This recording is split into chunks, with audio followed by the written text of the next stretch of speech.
Shalom. Shabbat is the greatest day of the week. The Talmud calls Shabbat a gift from God to the Jewish people.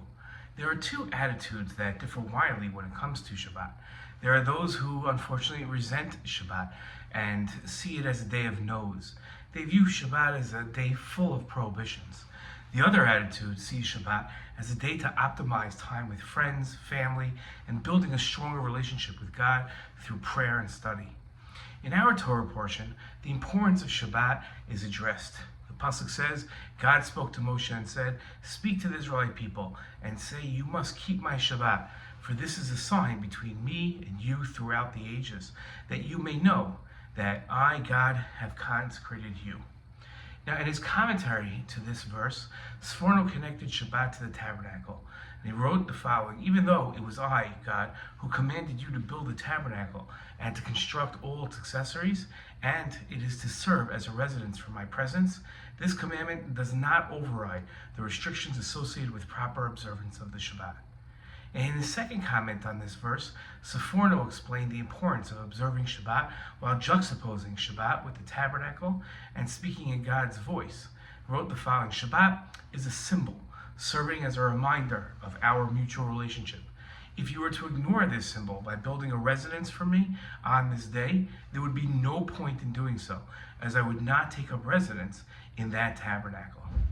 When describing the importance of keeping Shabbat, the Rambam wrote, "The observance of the Shabbat and the prohibition against worshiping idols, false deities, are each equivalent to the observance of all the mitzvot in the Torah. Shabbat is the eternal sign between God and the Jewish people."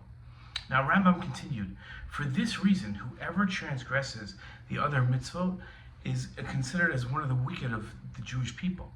But a person who desecrates, not just a wicked, but a person who desecrates the Shabbat publicly is considered as an idolater.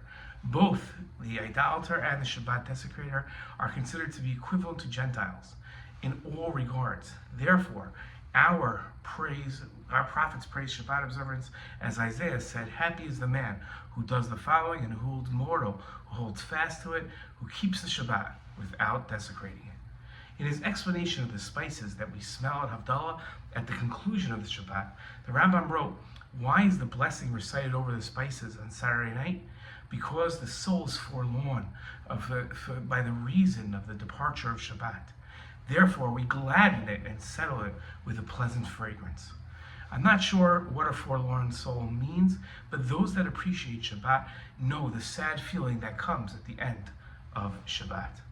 Shabbat is a magical day if it can be viewed with a healthy attitude. If one sees Shabbat as a day of no's and restrictions, then Shabbat will be a day of torture and frustration. If one looks to Shabbat as a day of study, prayer, building relationships, and rest, then Shabbat will be a day of everlasting pleasure and a magical gift. Shabbat Shalom.